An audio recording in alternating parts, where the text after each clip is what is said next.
Training your brain to not think of certain things is one of the biggest challenges you're ever going to face. Whatever it is, you'll get better at it in time. How I train my brain. Hi, friends, it's Adam, the crippled cannabis cowboy.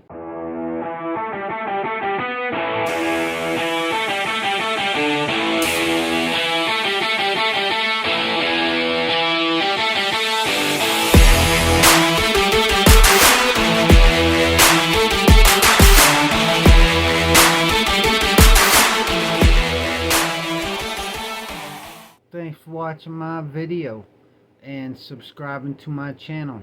If you haven't already, please do. It actually helps out a lot. First and foremost, what do I really know? I'm just me. I'm not some formally trained person to train my brain, but I just wanted to put the shout out there that it's kind of possible. In a weird way. I don't know, I watch videos and I hear of other people doing it and never having a problem with it. And let me just say, that shit is not easy. There's the old techniques, there's new techniques. I have my own techniques now, so it's kind of like a journey. You gotta start walking. The first steps always suck, and then after a while you get used to things. So for me, I trained people how to fight for my whole life, and I literally took people that knew nothing and taught them how to protect themselves.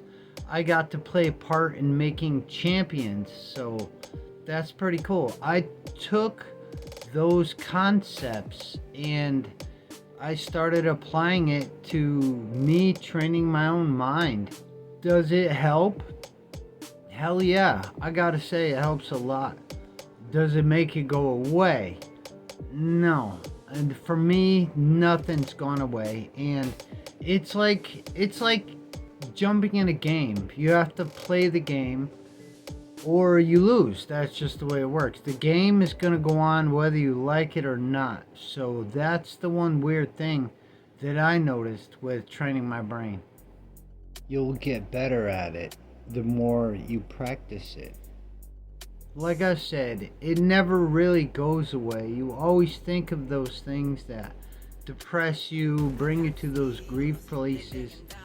I've noticed for myself that that is a choice that I make.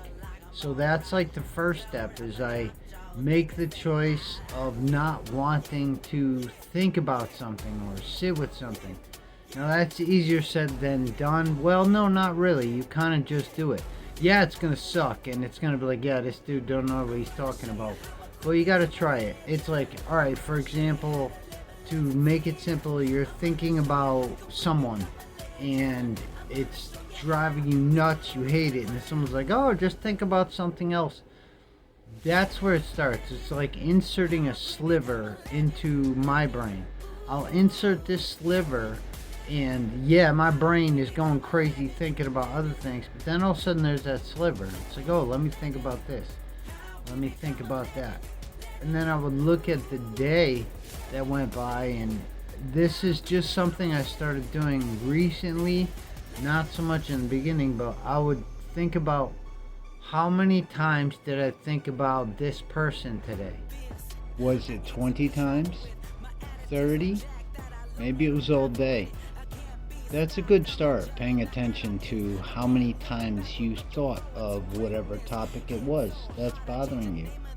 It could be a situation. It's just me trying to relate.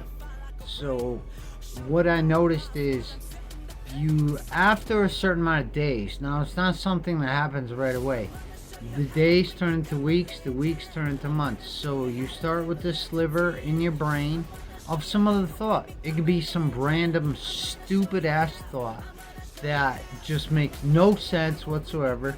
Just think about it. Don't matter. Just think about it. For me, for example, I have outer space. I have music. I have art. I have growing plants.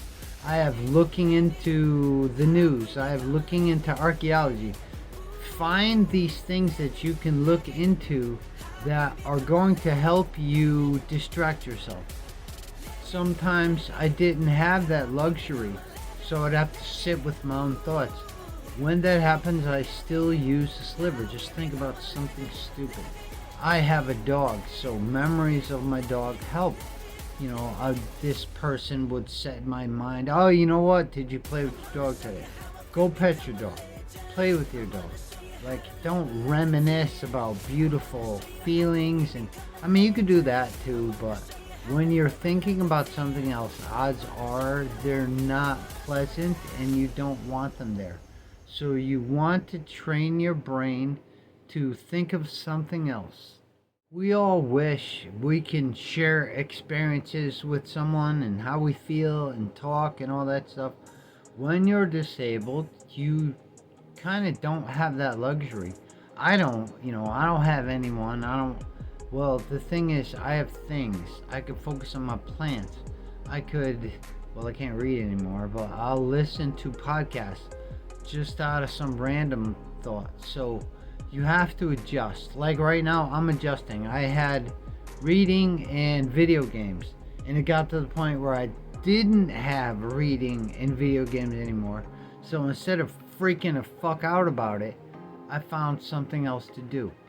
Did I like it? Maybe not, maybe so, but I found something else to do with my brain. You're gonna experience a lot of letdowns and disappointments and all those things, and you can look at it like you failed, or you can look at it like it was an attempt. So I like to look at things like they're attempts. So when I'm down in the dumps, I try to pull myself out. Maybe I do, maybe I don't, but the next time I'm down in the dumps, I try it again, and I try it again, and I try it again. So as long as you keep trying, I'm gonna say that was an attempt. Thanks for watching my video on how to train your brain. There's a lot of information on it, and honestly, the best thing that I can say is just sitting there for 5 minutes and breathe.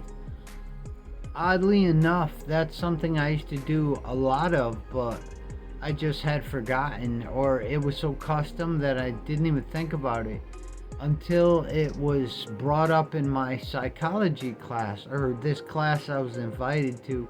It's really cool. If you literally just sit there and breathe for 5 minutes, the more you get better at it, the less you're going to think about. It's kind of like you have to work the suck out. If you've never done it before, it's probably going to be hard. You're going to sit there and be like, you're breathing, all right, this is stupid, I can't, whatever. That's your brain talking to you. Eventually, the brain does go quiet.